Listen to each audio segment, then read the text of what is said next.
You're listening to the Skylight Books podcast. We're an independent, general interest bookstore putting great reads in the hands of people in the Los Feliz neighborhood of Los Angeles. Hosted by resident Skylighters, we're here to bring you new and exciting author conversations, group reads, and bookseller chats. Happy listening.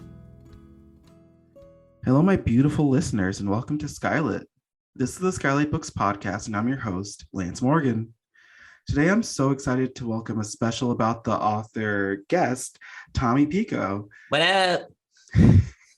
Tommy T. Pico is a poet, podcaster, and TV writer. He is the author of the books IRL, Nature Poem, Junk, Feed, and myriad keen tweets, including Sitting on the Cock with the Gay. Honestly, what a great one. Jealous of it. Originally from the Viejas Indian Reservation in the Kumeyaay.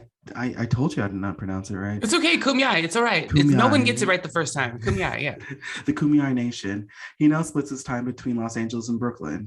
He co-curates the reading series Poets with Attitude, co-hosts the podcast Food for Thought and Scream Queen, is poetry editor at Catapult Magazine, writes on the TV shows Reservation Dogs and Resident Alien, and is a contributing editor at Literary Hub. He was recently a Sundance 2021 residence. Hi, Tommy. Thank you for the assist in your bio. Yeah, no, it's okay. It's totally cool. I mean, I get it. It's not like a word you come up against every single day. And, it's like, I don't find it disrespectful. It's just like, it's just how it is. You know what I mean? Language. It's so funny. Yesterday, a friend of mine we were talking because I'm Jamaican, and we're talking about dialects, and I was like, I'm going to show you the name of the Jamaican dialect, and I want to see if you get it right. And he did not, and I was just like, he was just like, damn, I didn't get it right. I'm like, it's fine. I do this just to test people for no reason, just because I'm mean. No, I just did it. I did to tease my friend. How are you doing, Tommy? I'm good. As I mentioned before, like on the pre-interview, whenever this comes out, we're actually recording this on tax day. So I think I have that phobia of like doing taxes. And the other thing that we talked about, and this is I got from my really good friend Morgan Parker, but it's just like absolutely ludicrous that Black and Indigenous people have to pay taxes to this country because fuck this place. But like, whatever. Like, I'm a TV writer now, so it's like, I don't know. Like, there's this comic Nori Reed who talked about like being a TV writer, and she was like, yeah, so now I'm a Republican. No, yeah, it makes sense. And she's like, like it's hard to do things with my friends because like I'll be like, let's go to Nobu, and they're like, we're homeless. Like, I don't know what to do. So there's this whole extended thing about like, and also it's like it's something that is in a writing endeavor that I've only done in the pandemic. Like I made the switch from poetry to TV writing like in June 2020. And when nothing else was happening, right? It was just right. It was just like a totally innocuous time. Like, it was actually kind of too peaceful, I think. Yeah. Like it was kind of idyllic. I call it my Zen era. That was when I was, completely well. I had my mental health was at its best. Yeah. But it's been an interesting ride, and not completely different from poetry, but definitely a different avenue and departure for the written word, because it's a medium that like, it's a blueprint. Like a screenplay is a blueprint for something else, whereas like poetry is the art itself. So being a little bit less precious and having a little bit more grace, and also being able to take notes is really incredible. I was terrible at it with like poetry, because whenever an editor would have a suggestion, I would just be like, well, then you write the fucking poem. If you have it this is the word that I chose. And with TV writing, I mean, it's all notes, it's all changes, it's all about being pliable. And it's so much more about being a person that people want to be around for 8 hours than it is actually about writing. So that was another learning curve. I don't know how we got on this subject. How did this happen? Couldn't tell you. I think I was like, how's your day? And no, and that's how your day is. Your day is writing, that goes into, my first question for you, or the first thing I want to talk about. How how is writing just, embedded in your life at this point? Because, you're everything, even just reading your bio, but like I'm also a fan of Food for Thought and hearing you talk about, your writing process on there all the time. And just like every time I open up any like news article, there's your name saying is currently involved in this project. Like how is that, feeling? It's interesting because my with poetry, Mm, my process was so much more mobile. And I don't mm, know like how I feel about saying the word process because it's like sounds corny or whatever, but really like if you take a look at those poems in those books, it's all about mobility. It's all about me walking around the city, me being around Brooklyn, me being around New York, me being around the country, me on tour, me doing, mm, or Teebs rather, doing all those things and being incredibly mobile. And the last 2 years have been about physical inertia. You know what I mean? Like physical stasis, like actually mm, not like an act of care and of goodwill is isolating yourself. And I had to equate separation with safety and survival, and that was just very, very difficult for me because I'm like, in addition to being like an extremely social person and a kind of extroverted introvert, I come from a literal tribal society where I was surrounded by people all the time on the res, like all different type of family member, cousins, aunts, uncles, grandparents, anybody. mm, And so the isolation part was really hard for me. And what I've been noticing recently, as I've been leaving more and going out for longer and longer walks around Los Angeles, and really because I don't drive and I never will, and I suck at driving and I fall asleep behind the wheel of a car. I call it carcolepsy, and it's really an active care for me to not be on the road. Everyone in Los Angeles, you're welcome. You're alive because I'm not driving. Um, and it Thank was, you. yeah. And then like in the height of the pandemic, I was too scared to take public transportation. So Mhm. which is a privilege. So I just started walking around LA, and there's that song Walking in LA, nobody walks in LA. And it's very, very true. The only people I pass by are people they're literally walking their shitty dogs. Like they're shitting all over the place. Yeah. And so those are really the only, I don't see too many pedestrians. But so Mhm. walking in New York or walking in Vancouver, walking in Seattle, places that have a more pedestrian culture, Mhm. you're constantly around other people. But walking in Los Angeles, you're alone.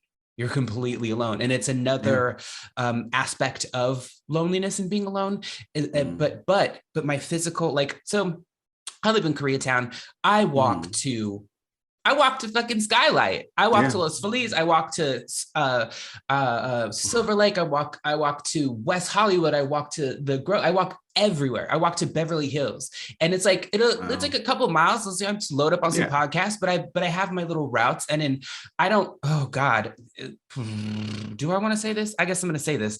Fountain Avenue is like the best walking street in Los Angeles because it can take you all the way from the east side to all the way on the west side. Like, I mean, not to the west side, but to like Beverly Right. Hills. So that's like a straight through. Mickey Hargitay's plants on that, the Sunset Nursery is on that. And then if you walk up Vermont, you get to Skylight. You know what I Yep. mean? So I've like learned all of these little and exploring like Thai Town and exploring Koreatown and exploring downtown and exploring all these different neighborhoods.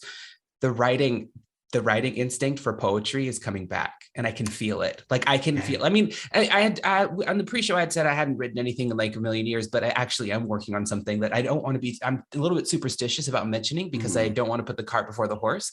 That's But fair. that sticky, oh, what would I, it's like, you have a shot and you feel it in your ears. You're like, it's just Yeah. something that kind of takes, that's how I feel. Like I'm Mhm. being re-imbued with like the spirit of the poems. And it is totally 100% because my feet are on the pavement. Mhm. And that is my process with poems. With everything else, it's just, I mean, the poems, like, I eventually have to come back to the chair and like, Mhm. let it all spread out. But I'm also like on my phone, like taking notes all the time. Every Right. other type of writing is just like, it's total, it's more of, I feel like with poems it's more of my experience, and with screenwriting it's more of my imagination, Mhm. because there are so many characters that I have to write for. It's Mhm. like I was on I wrote for Resident Alien season 2. I had to write for an alien, and the thing is, like, uh when it comes to screenwriting, as long as I've got some character, like, and a motivation, like I can write for them, I can find their voice, do whatever, because it's all exterior. And with poetry, for the large part, it's all interior. You know, there are scenes and occasionally there are dialogue, but there's a lot of just like this is my chaotic mind expressing itself. And so when it comes to screenwriting, I can imbue poetry into it a little bit, depending on what kind of medium or what kind of show I'm working on. So with like Resident Alien in my episode, I was able to, and in pitching dialogue, I was put little metaphors or like little flourishes of language in there subtly, not overblown, because, you know, the show has a certain stylistic element to it and a certain ratio of poetry and patter and plot, you know.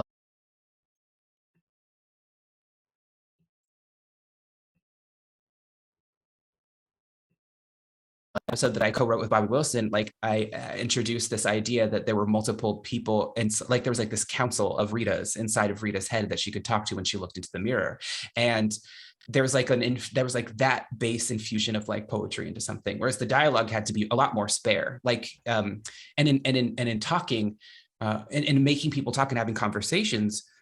People don't always use the right words, and people keep secrets, and people harbor resentments, and so you can't always be as transparent as you want to be. It has to be like within the spirit of the character. Whereas in poetry, it's, you know, you're kind of like, I don't know, like a meat slab on a table. Like it's all out in the open kind of. I forget what the question was. Just know you're answering it. You're answering it. No, I was asking about like, you know, poetry in your everyday life, like what, like, or writing in your everyday life. What's that? And like, also like, the walking, I feel like that's going to make your poetry so unique too, because no one walks in this, even like I feel like, well, I was gonna say post-pandemic. That ain't it. In this latest season of the pandemic, the season 6, we're in season 6 of like a Grey's Anatomy kind of show where it's like who knows one. No, I feel like people not walking. I thought LA would have been like they would have changed how like people travel about LA. Like more people they would find a way to walk more. They would do all this. No one's walking. No one's doing that. So I feel like, you know, if like wherever your poetry takes you, it'll be, and if it's influenced by this, it'll be so unique to see. I'm excited to, whenever, no rush, and whenever it comes, I will be excited to see what comes of it. You know, the weirdest thing about being the only pedestrian in Los Angeles is that, I'm going to write that down. The only pedestrian in Los Angeles, actively writing on this podcast. I love it. Is that there are, you know, friends who will drive by and like, cause I walk on Beverly, I walk on Melrose, I walk on La Cienega and Highland, and I walk on every street you can imagine.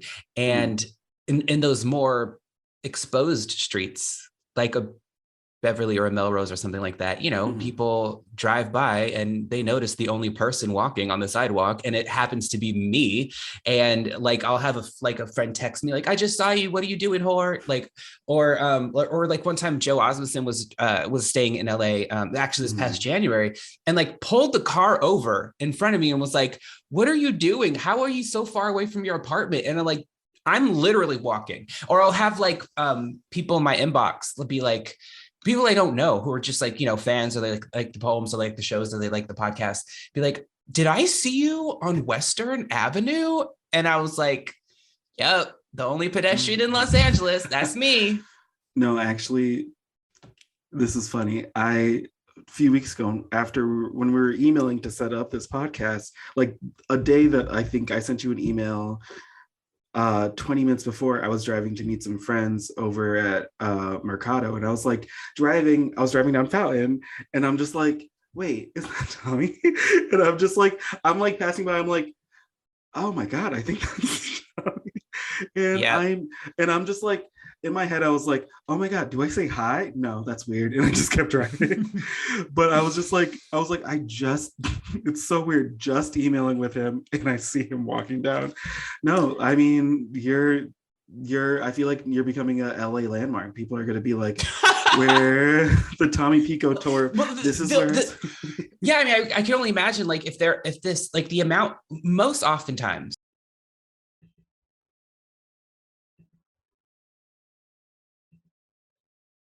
I was going to say this sounds a little toolish. Let's put it that way. Most oftentimes when people recognize me, more often than not, they don't say anything. So it's like if like this amount of people have said they've seen me on the street, how many people have who haven't said anything to me? That's kind of like, I don't know.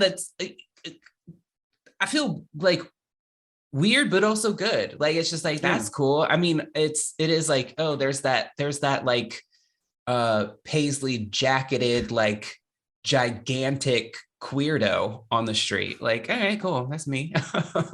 No, I feel like you're more like, it's like it's seeing at this point, like seeing you know, I'm trying to think of what celebrity would I compare it to? Who's a celebrity you feel like you see? Like, you know, like that person that you're like, when you move to LA, you're like, oh my God, I recognize that person from this show. And then you keep seeing them your entire time living there. Here's mine. It was in Baltimore. I would always see what's his name? The director, Hairspray and John Waters. John Waters, yes. John Waters is that person. I just be like at a bar, be like, is that John Waters? And I like walk down the street, like, I think that's John Waters. He just has like a physical presence in the city of Baltimore. And you're becoming the John Waters of LA. So congratulations. I hope I meant that. And I could only feel like you could only take that as a person can only take that as a compliment, I assume. For sure. I should be so lucky. Shit. No, you're becoming the John Waters of LA. And like, no, I feel like there's one day you're gonna get a tour, you're gonna see a tour bus or it's like the Tommy Pico tour of LA. Honestly, it should be a walking tour. Just a walking tour that just listen. I love it. I've been trying to find, because I've kind of realized that this year I realized that I was not moving back to New York. Like I'd always imagined like I'll move out to LA, I'll get my movie made and then I'll come back to New York. And going back to New York was always the final form that this would take. But getting into television writing, I mean, it's such a good job. It's such great benefits. It's like such a good union. And I want to keep doing that work. And it's not going to be virtual for much longer, I don't think. Right. I'm already hearing of rooms doing hybrid rooms or coming back together in person. And that means that like, this is the place that I'm going to have to stay for the time being, for the foreseeable future. So I've been trying to find things to love about Los Angeles. Can I ask you, what do you love about LA? I love that I've lived in like, this is my 6th city I've lived in. And yeah, 6th. And I don't see the same thing every day. Like there's something new that happens. And like, you know, love is, I feel like not even love and like is 2 different things in my book, you know, like loving LA means one day I will be accosted by someone yelling some derogatory term out of their car, but then like the next day I will like a gorgeous Black woman will tell me that I look like Brian Tyree Henry and I will start crying in my car and like being like, this is where I'm supposed to be. Like that's what I love about LA. Where like in other cities, I'll just be, the derogatory stuff will just happen. When I lived in Florida, I was just like, oh, well, no, I'm being hate crime today. Oh, shit. I mean, that's Florida. But no. But it's honestly, it's the reason why I wear headphones all the time, because I don't need to hear what people are calling me. I don't need to be aware of that. But it's funny because Fran Tirado passed by me on the street and was like, I was gonna yell something at you, but then I was like, I think Tommy has like pedestrian like trauma, so I just texted you instead. And I was like, thank you, friend. No, and I mean, LA is LA is a weird city. LA is a weird city, and I like it. It's weird in like a unique way where I'm like, uh, also the only city I have never I have never really truly believed in supernatural things until I moved to LA, and I have Ooh. seen ghosts. I saw a woman. I was outside my apartment. Oh, my friends know this story because I can't stop talking about it because it's so creepy. I was outside my apartment building and I was going outside. Um, and I looked to my left. There's a woman, like a blonde woman in a gray cardigan, just like clutching herself and shaking.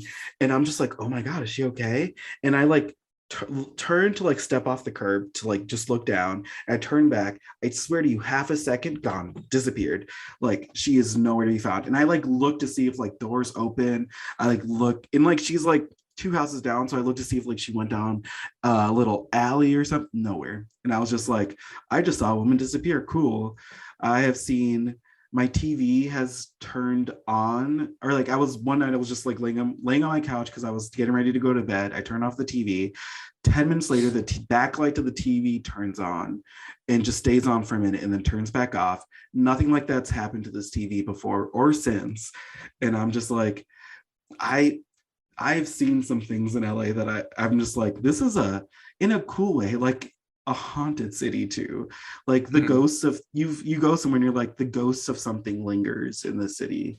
Like it feels like, oh, you're always thinking, what was here before? Like the possibilities of things feel like crazy. And like, Mm. I don't know, you meet people who do some really cool things. I don't know. They're cool people who live in the city. They're Mm. cool. They're cool, nice. I don't know. Don't move to LA though. There's not enough room. Don't move to LA if you're listening to this and you're not in LA. Move somewhere else. I think a part of it has to do with what neighborhood you're into. That's I true.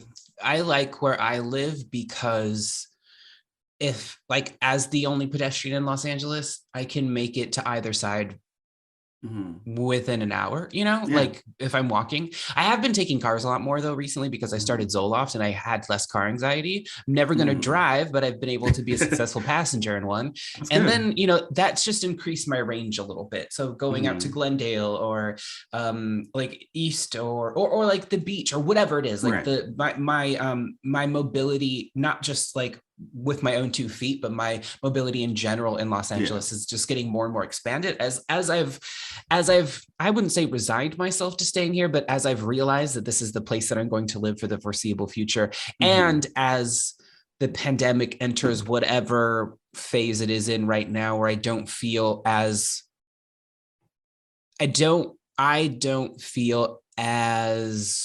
locked down, I guess I would Yeah. say. No, I mean, I feel like there's a sense of, I mean, there's a sense of a little bit more freeness, a little bit. Like, I feel like we're all like dipping our toes in the water just a little bit more. And I'm okay with, I am okay to see where this goes. I, Yeah, I've like checked in with friends and been like, hey, do you want to have a phone date? And they were like, do you want to like see each other in person? And I was like, oh yeah, I forgot we could do that still that's or something again. that's an option. That's an option now. We're seeing our options. We're remembering that we have options. I don't know. LA, I mean, I am genuinely impressed by like your walking ability in the city. Genuinely impressed. And like a part of me when you said you were like darting cars again, like don't do that. Just go keep walking. See if you can walk to the beach. See like I mean, no, I mean I have a friend. I also like I like what town I live actually close to Skylight. So I live on off of Fountain, right a few blocks away from the Scientology building, which is, Oh my God, that place is so fucking scary. I scary. because I like again, Fountain is like I love that street. Yeah. But the first time I walked by it, I was like, oh, this is real, huh? Yeah. And Hmm. it's really like imposing and gaudy, but it's Yeah. also like it looks like a prison, It like a prison painted blue. Like it just I I live very close to where they all live. Like they don't live in that big blue building. They live like in an apartment complex, and I live closer there. And I have seen things that I probably shouldn't. I won't say on air because I don't want them. They will find me and I'm good. They're highly litigious people. Yes, they're highly but they're highly litigious, like, but there's like a very militaristic I'll tell you after. I'll tell you after. It's crazy. Okay. But they no, when I first moved into the neighborhood I live in now, they are security guards by the building. And every time I would drive past, their security guards would like stare at me. They would like, what is happening? Like, where are you going?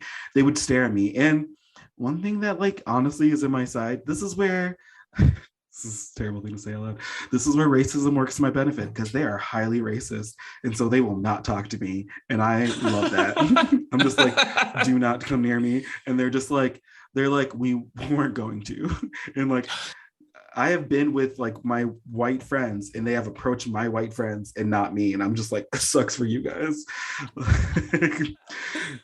There's also on that street, I haven't actually been inside, but there is a storefront on Fountain as you sort of approach, I think it's Vermont.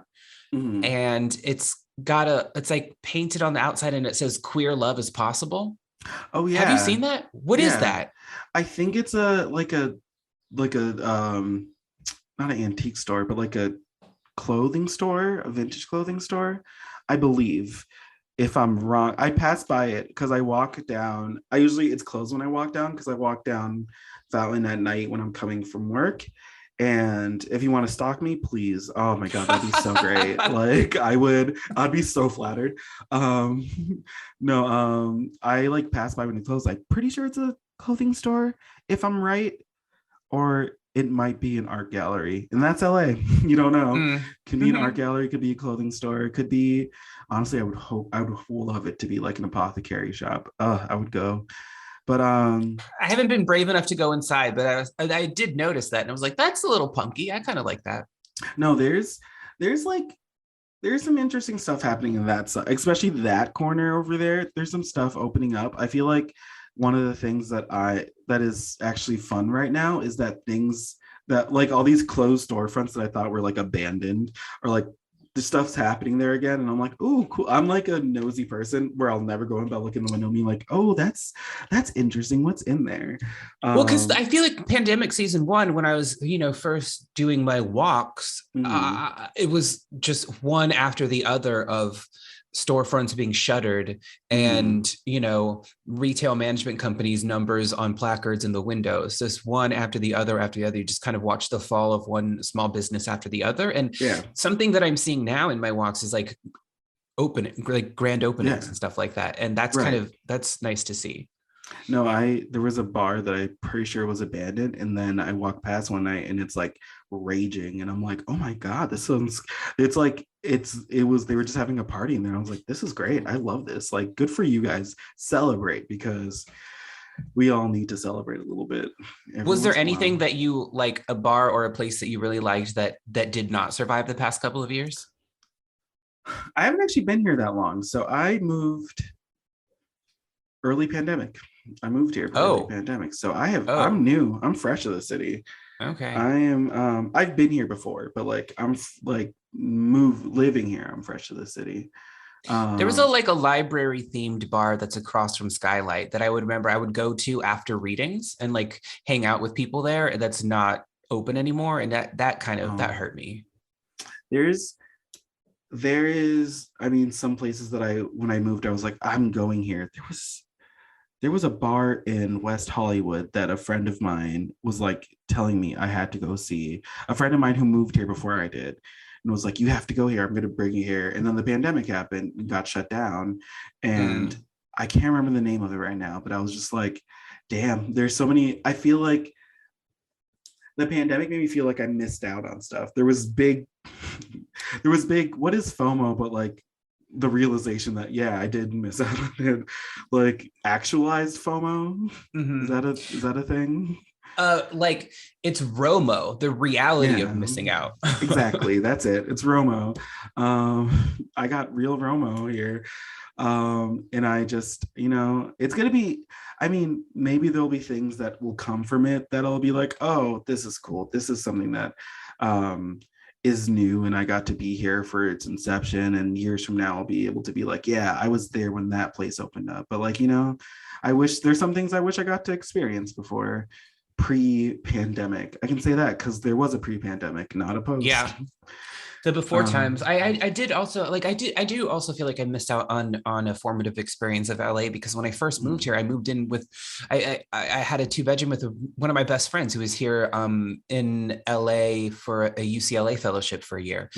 And that entire first year that I was here, that was 2018 to 2019, I didn't like make an effort to go find stuff because I was already with like one of my besties, and we would just do stuff together, and I wasn't like out like searching for friends or searching for like new haunts or whatever. It was just like, oh, I have like my dude is here. And then the after he left, then I started living with my friend Jenny Zhang. And Jenny Zhang.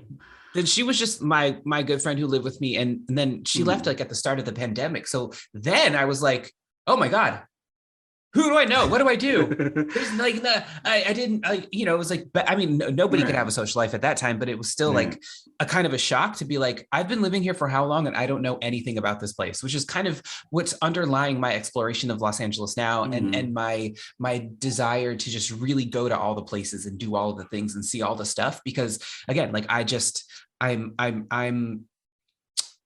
tend to be relentlessly positive. And so I'm trying to see it from that angle. And that is, wow, what a gift. Because I have my phases. I go from relentlessly positive to like just agonizingly negative, and just like a good like roller coaster of emotion. Good waves come on, like a normal healthy person, right? Please tell me that's literally just life. I mean, I'm on a positive kick right now, but like there's something in LA that kind of allows for that. I mean, and also like in the rare instances when there is actual weather here, it is so refreshing. Oh, it's so nice. Because it's not like, I lived in New York for 15 years. I love that place. It has my heart, but it is often inhospitable. Yeah. Like either it's so cold that you basically have to wear a spacesuit to go outside, or it's so blisteringly hot and humid that you need gills because you're basically breathing underwater. And it's hard to make plans. I mean, you wait all year for the summer. Like the summer is like summer in New York, man. Summer in New York. Nothing like it in the whole world. Summer in New York. Summer most places. Summer in the Pacific Northwest. I love the Pacific Northwest summers because everyone is in such a good mood because they just spent 6 months being suicidal.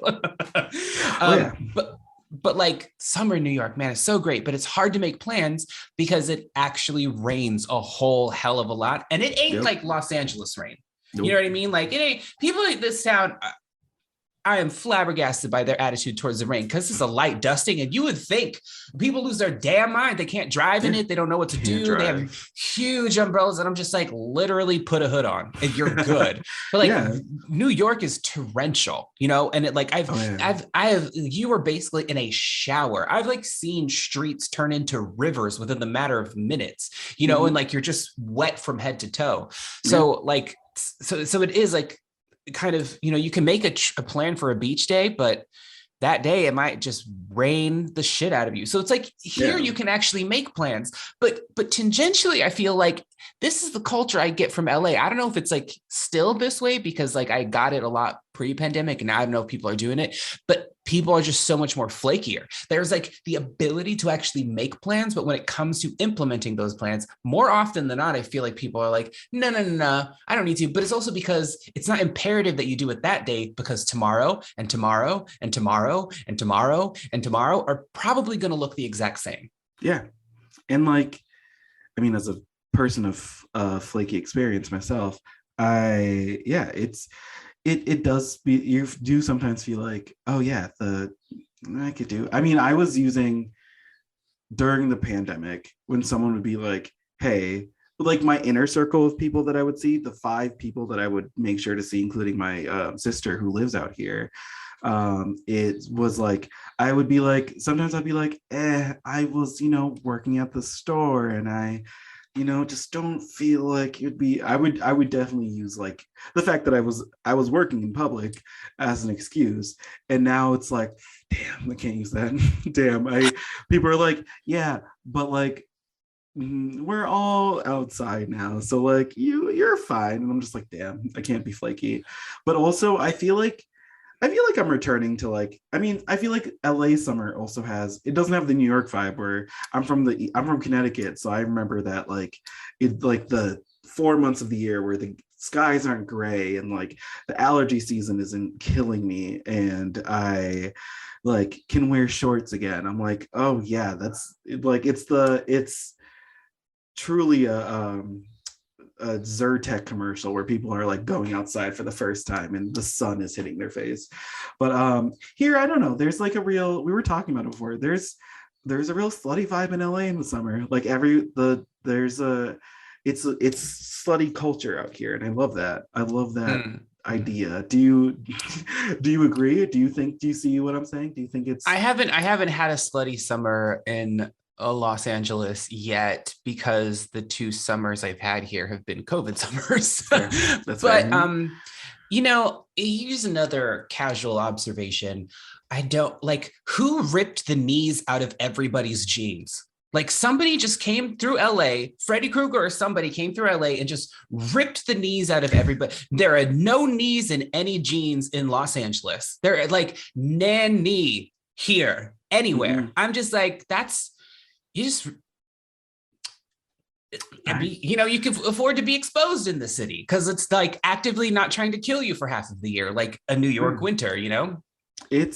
It's no, where did that, I kind of want to turn this episode into an investigation on that, because who decided that, who said no?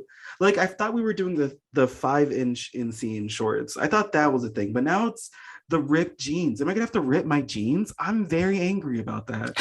And it's like taking a page out of sort of the early 90s kind of grunge, Joey from Blossom kind of vibe where it was like distressed and like loose, but the precision with which Los Angeles has like scooped knees out of their jeans. Like, was that like by decree of Eric Garcetti? Was he just like, take thy knees out of thy jeans? Like, what is up with that? Honestly, I feel like he would definitely do that instead of like lowering like parking validations or no parking fees, street parking fees, all that stuff. That's what I meant to say. Like he would do it instead of like helping the homeless. He'd be like, rip jeans, the homelessness problem in LA. I'm going with ripped jeans. I want everyone to have a fun summer. And I'm just like, okay, not everyone. Not everyone, Garcetti. Don't forget to vote. Oh yeah, primaries coming up. Primaries are coming up. Don't forget to vote, guys. It's very important. This is me going back to 2020 culture. Guys, go out and vote. Oh my God, what a crazy time. I'm loving this because we have barely talked about writing, but we're talking about walking in LA, which is, if somehow more niche, more like a much more what's the word I'm looking for, a much more well, I mean, it's like that. It's the insight into my process, which is I like the kind of, I'm also like, I haven't had a great relationship to the concept of free time and having unstructured time to just like do whatever. I'm a product of hustle culture. I'm a product of like grind culture. Like that's, I measured my self-worth in the hours I spent working, which is so perverted because there is a worth outside of work. But I don't know. My parents are also hustlers. Like my daddy was the tribal chairman of our tribe, and he like saw a way for the tribe to have like some kind of financial independence, and he worked really, really hard. And I understand progress, personal progress, and acumen and developing skills but they require development, which requires you to work on them. And I worked tirelessly up until like just I had art collectives and I had like shitty jobs and I had, others, like I just always had something to do with my time. And that like every now and then on a Friday night, I would go out with my friends and we would do whatever, but then I would go home and I would write. You know, Yeah. like writing, and like writing was the work that I got to do for myself. All of the other types of work were so that I could go home at the end of the night, have 2 hours before bed and just write, you know? Mm-hmm. And I had a pretty solid, like I worked on 2 TV shows. I guest starred on 2 TV shows. I wrote Ooh. 2 episodes of television, and I was a Sundance fellow for this like screenwriting intensive that my last day of work, I'm on a hiatus right now, which means like between seasons. And my last day of work was like the middle of February. And for that first week, I was like, what do I do? I just have like time, and I don't have any job interviews. I don't have any generals. I don't have any pitch meetings. I'm not working on anything. And it was really weird at first. And then I just kind of like, it was like, why don't you just go out and be? Mm-hmm. You know, like, why do you have to work? And it was kind of a thing where I kind of gave myself permission to just slow down and to feel the bottoms of my feet and to smell the air and to listen to people. And, you know, I was like, oh, I would just go to like, you know, go get him Tiger on Larchmont, just like sit outside and people watch. Yeah. And I was like, the simple joy that of just like watching people walk by, have their conversations, talk about their favorite movies, talk about their agents or their managers or whatever. It was so refreshing to just be like, oh, and it does feel like I'm infusing myself with this city, and the city is infusing itself with me. And like, just, you know, I have keys to my friend's place because like she's off in Tulsa. They're shooting second season of Res Dogs right now. So I go up and I feed her plants, and she's like kind of in Thai town. So I'll just like walk there and water the plants and be like, what should I do now? And it's like, let's go to the nursery. And I'll go to Sunset Nursery. And it's like, then just walk down Sunset, like walk down Sunset for however long. And just be like, get a deep dish pizza. And like, get a deep dish pizza, you know, just kind of like allowing myself the leisure that my hard work has given me the space for, instead of trying to get a new job right away. Because the thing about working in television is like the next job isn't promised to you, and there is no way to schedule. There is like no way to schedule things. I have people ask about, can I come to their wedding? And it's like, I hope so. But unless I'm on set or if I'm in a room, that means I can't. So it's hard to make plans. And and I have a lot of people, you know, like my previous job basically was as a touring performer, and I just went all over the place. You would regularly go to LAX at 3 a.m. to Tampa or to Seattle or to Boston or to St. Louis or wherever, like 3 times a week. And that would give me enough money to be able to like spend the rest of the time writing. And then when the pandemic hit, like, you know, I had a whole spring tour planned and like a summer tour planned that all got kind of, well, they were all canceled. Right. Now, like, people are starting to get in touch again and be like, can you come in September? Can you come in? And it's like, I can't commit to that because I could get a job on Wednesday and I could be working for the rest of the year, and I don't have any control over that. And I need to be flexible to this new career that I have. So in a way, like, it's kind of, you know, I got so much joy from performing and from traveling and from touring and from interacting with people. Cause like, I gotta tell you, Zoom readings ain't the thing. It is not the same at all as like standing in front of a group of people and watching their eyes and getting understanding. I feel like it's a responsibility for me as a performer. If I'm on that stage and you come out to spend time with me, I'm going to give you an experience you will never forget and that you can't get anywhere else. That's my responsibility as a performer. And I recently read at Beyond Baroque in Venice for Loma's, Christopher Soto's launch of their book, Diaries of a Terrorist. And it was the first time I'd read in a really long time. And I took a minute when I got on stage and I was just like, ooh, I forgot about this. Like, I forgot how wonderful this was. And my current career, which I'm so grateful for, means that I don't have the opportunity to do that, if ever. Like, I'm doing the LA Times Book Festival, but that's because it's like on a weekend. You know what I mean? Like, Yeah. I don't have to travel. I don't have to like go to an airport and go somewhere else to. And like these things that I did before, and like the currency that I had before as a performer and as a flexible performer without necessarily a 9 to 5, where I could just drop everything and go to someplace. And I had my tour schedule like so intricately planned. I knew exactly what the next year was going to look like. I don't have that kind of security anymore, and it does feel like a almost like a mourning process. You know, I'm like mourning the touring life, because I don't see that being a part of my future.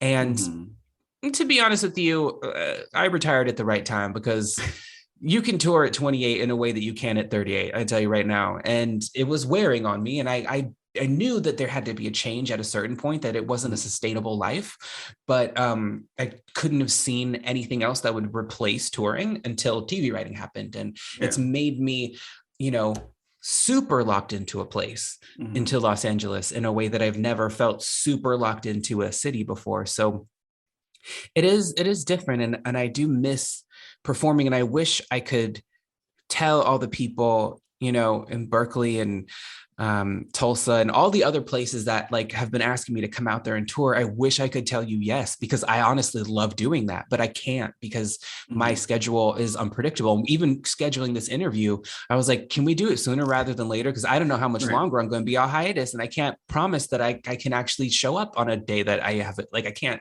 on a day that I have a job, you know? No, I mean, it's the life of a Rolling Stone. You know, you don't know where.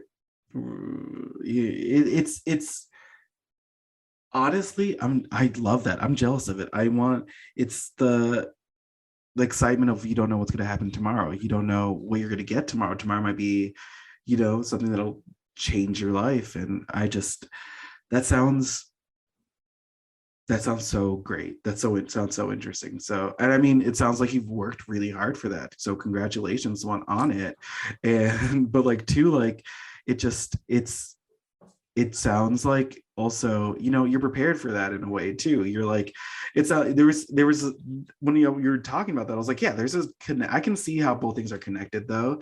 Like, even though you're in LA and you're kind of becoming embedded in LA, you know, you're still having that, like, the instead of traveling places, you're like traveling between jobs. You're traveling within your career in LA. And that sounds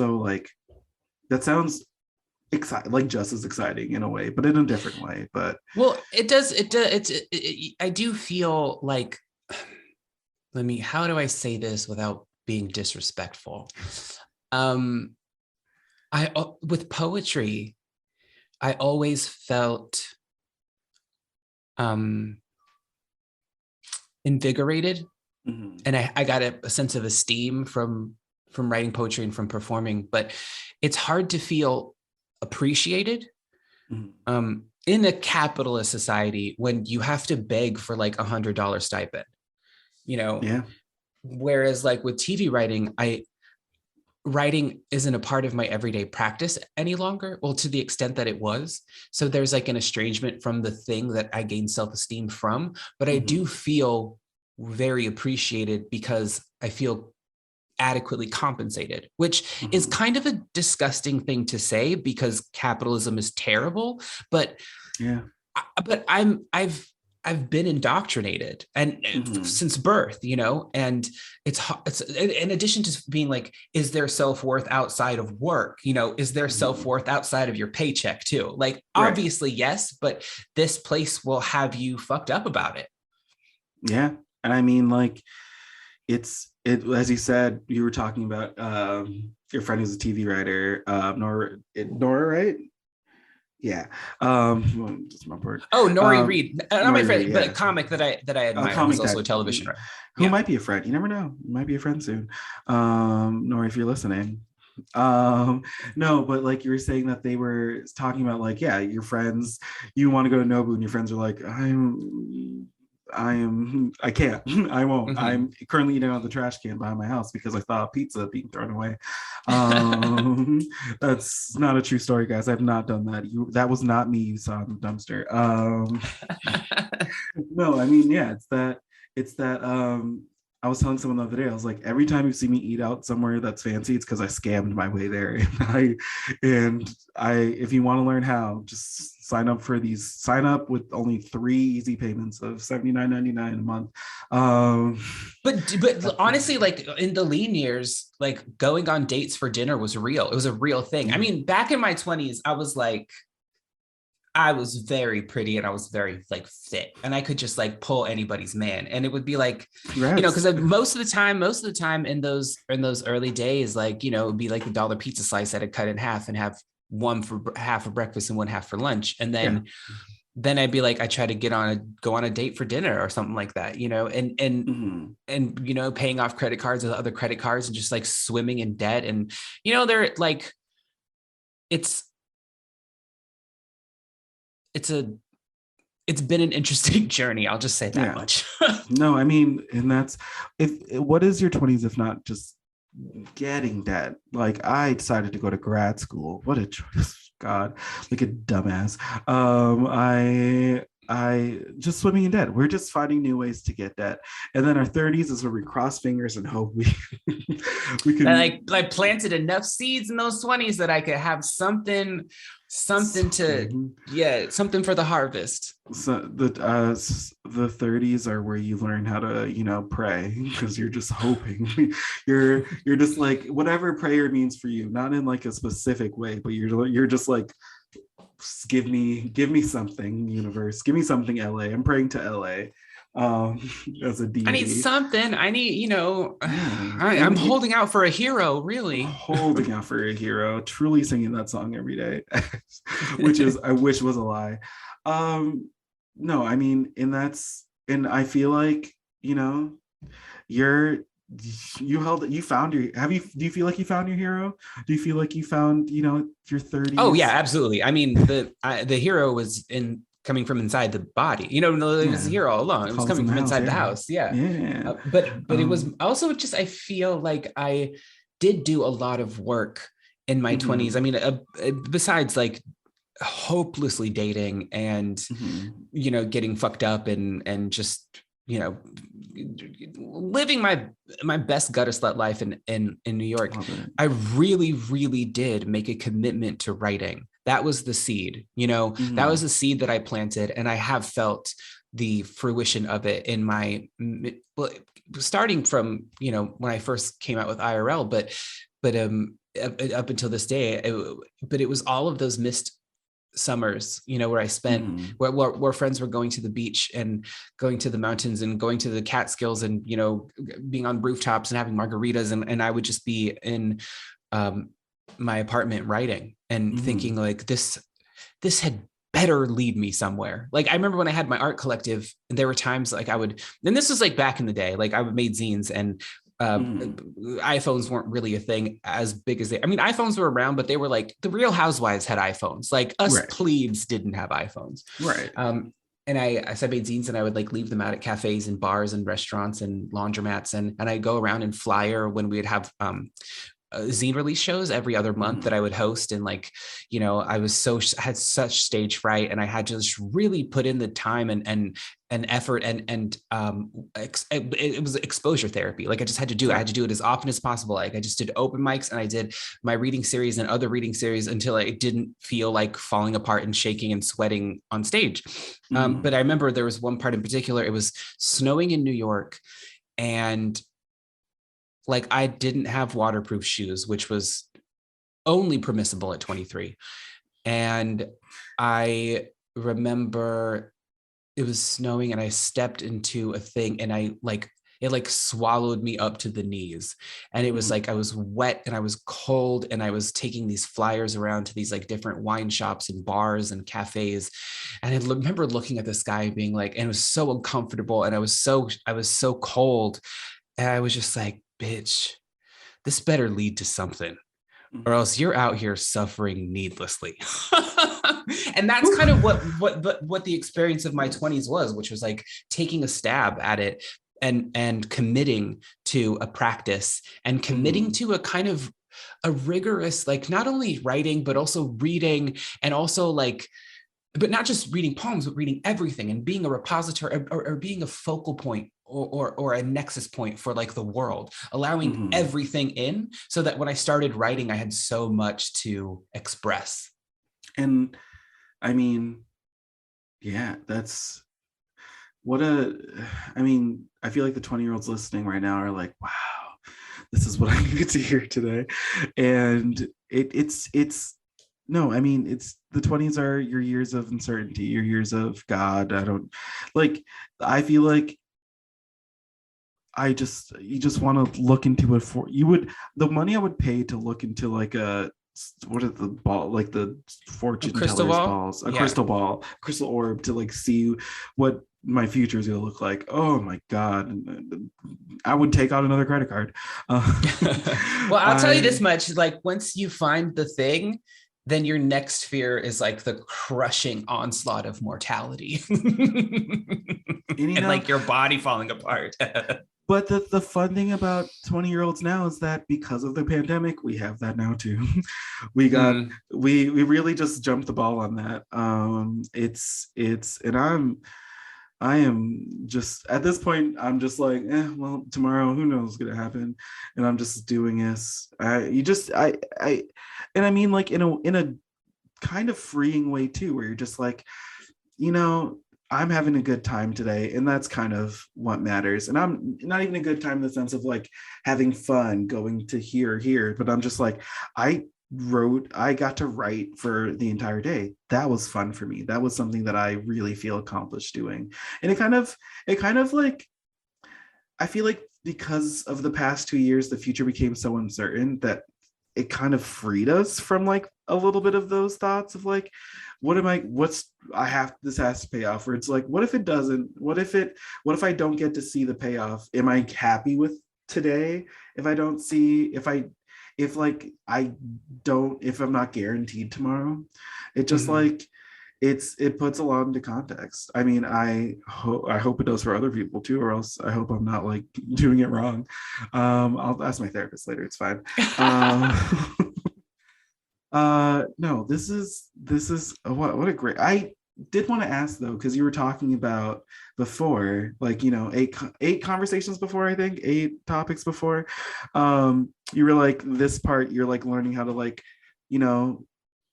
be not work as much, not put so much into your work, be more open. Have you learned anything about like your own kind of self from that? Like, what's come out of it for you?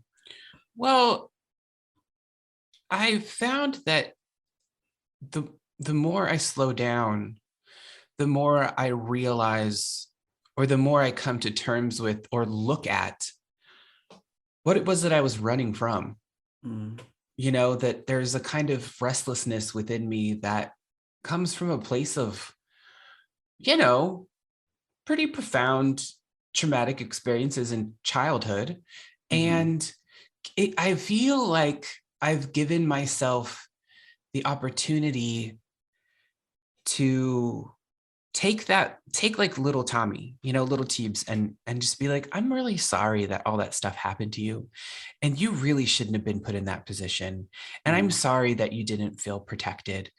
And it's not your fault.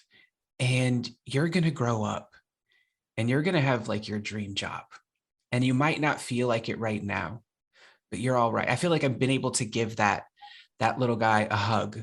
And because it's funny, because like memories start to come back that I didn't even realize that I was repressing. I wasn't actively repressing them. They were just, your body does something, or your mind does something with trauma in order to keep you alive. Right. Yeah. And as I started to break from my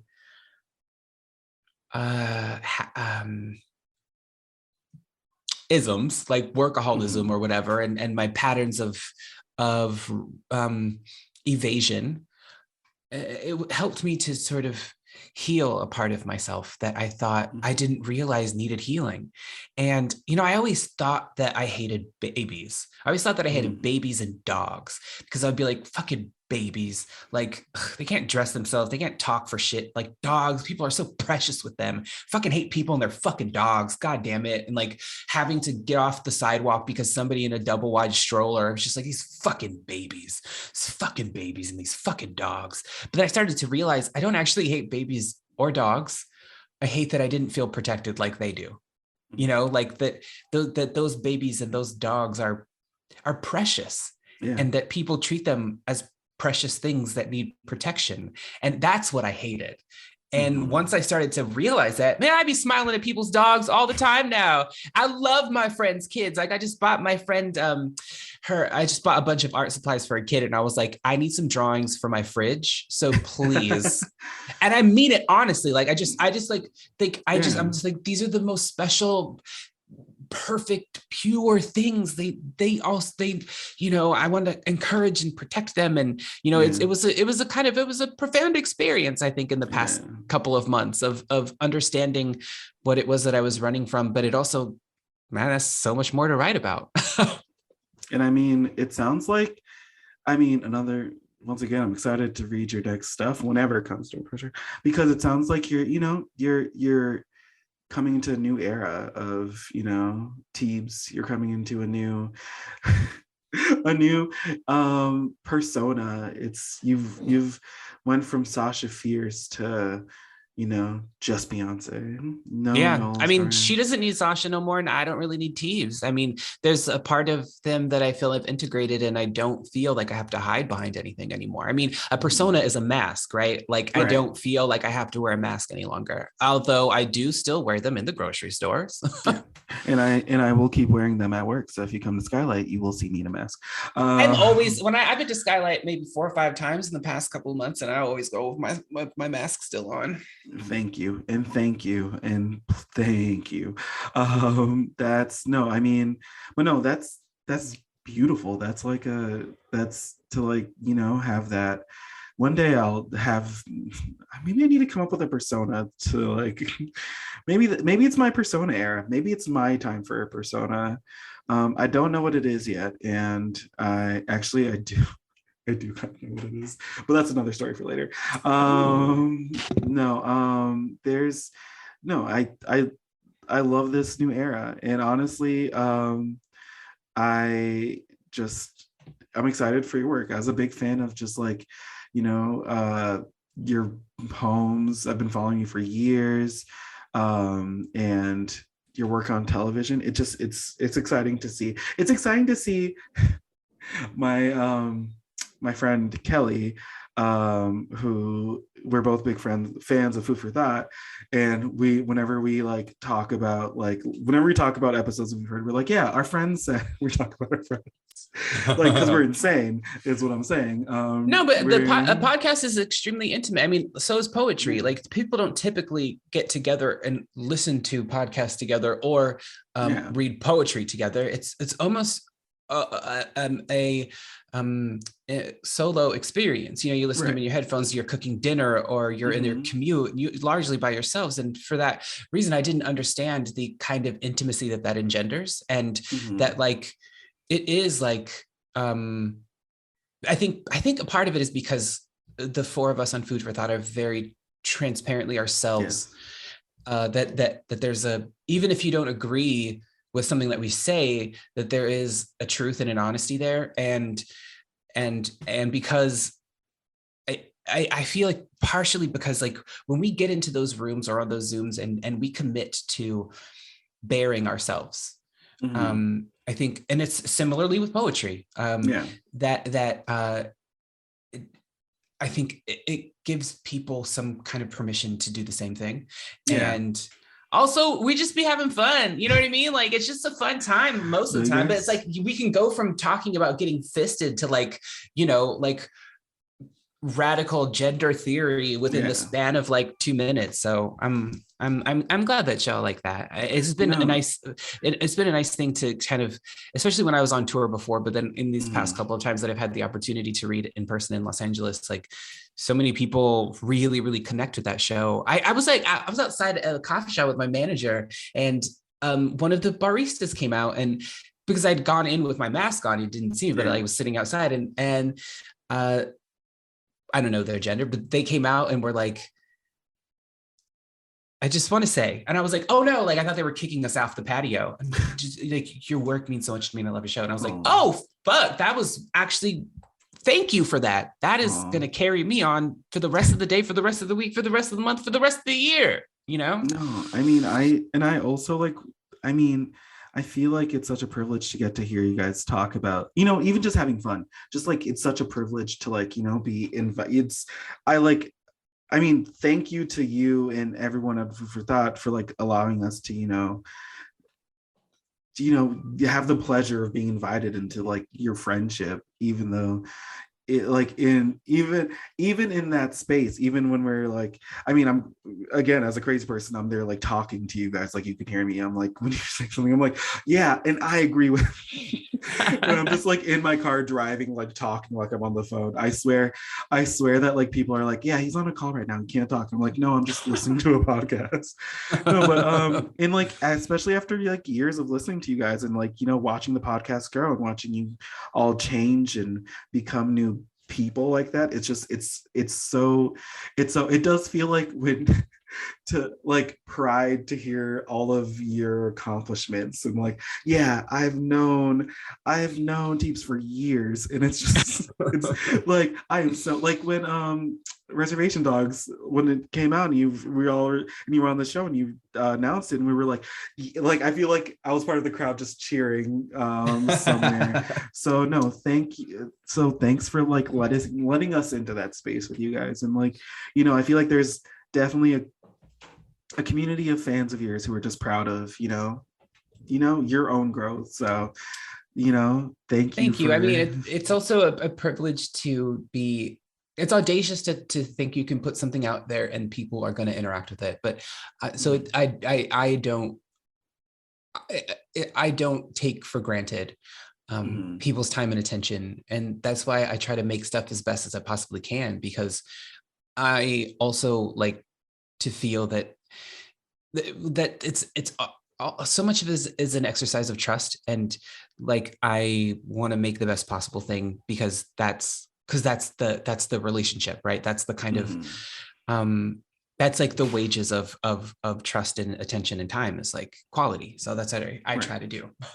No, and thank you. I feel like I've never come out of your work without like, you know, with needing anything. I feel full. I feel creatively full afterwards. So thank you for that.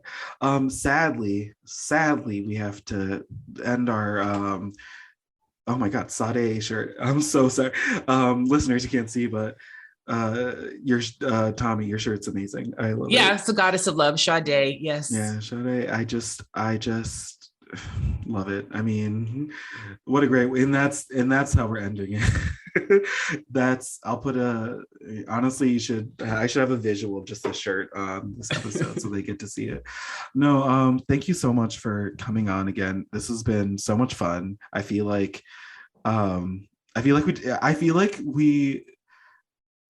know so much more about you now, and I feel like I'm so excited. I'm so excited now to like even revisit your work in a more like, oh, this is what we were talking about here. This is what we're talking about here, but an excitement of also seeing what's to come. And I mean, I know I'm excited for your episode of Reservation Dogs coming out. So I can only imagine what the food for thought is. I'm writing the finale this season. Oh my God. I'm so excited. The way that it left off too. It's going to be, I can only imagine how much fun it's going to be this season. I hope I get to go to set, because I'm still the only writer who hasn't been on set yet. And I want to be like, Sterling, just like Put me in the background so I can come to Tulsa and hang out with everybody. Please, please. I mean, I would love all of those kids on the show are just so good. They're so funny and they're so personable and they're just so, I like want to protect them all. I just want to fight. I would fight for them. They're so good and they're so like, they're so 2022 kids in a way that also intimidates me, where I'm like, don't look at me, I'm not cool enough for you. No, I feel you. These kids these days. No, it's the oldest thing I've ever said. These kids these days, crazy. No, but thank you so much for this. This was a pleasure. And watch Reservation Dogs. Is there anything else you want to plug on here? Might as well, yeah.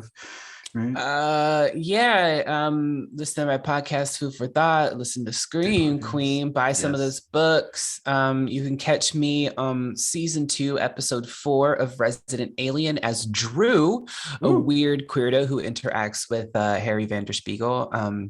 And I think that's all I've really got going. I mean, I'm out here not doing anything, actually, for the most part. I'm out here just like living and going to home furnishing stores and like looking at couches and like going to nurseries and just like thinking and walking and listening to podcasts. So how about also if they see you walking, just like a friendly wave from a distance? Yeah, don't shout. I do have a little bit of epithet trauma. No, that's fine. But like a friendly wave from afar, that's good, right? Yeah. Just, and if you that's only if you see it. If not, I mean, it's still a wave. It's like it's a friendly wave. No, but I'm telling you, start that tour. That's money right there. Listen, if you need a side hustle, if you need someone to plan it, you know where to find me. All right. I'll think about it. Think about it. No, thank you so much, Tommy. To our band listeners, thank you guys for either, if it's your first time listening, thank you for listening. We have some great episodes. Go back and listen to some. We have some great episodes coming. So, stick around. We'll make sure to like keep you entertained. To all my listeners who are returning, thank you for coming back. I love you all. You guys go have a great day. Walk around LA if you're in LA. I mean, don't walk the routes that we talked about here, but walk somewhere else. Go walk somewhere else. But go and experience LA. But you all have a great and beautiful rest of your day. Do something nice for yourself, and bye. Bye. Thank you for listening to the Skylight Books podcast series. Please don't forget to visit our website at skylightbooks.com and make sure to follow us on Twitter and Instagram. Also, don't forget to subscribe to this podcast for more author talks and bookseller conversations. You can find us on Podbean, iTunes, and Spotify.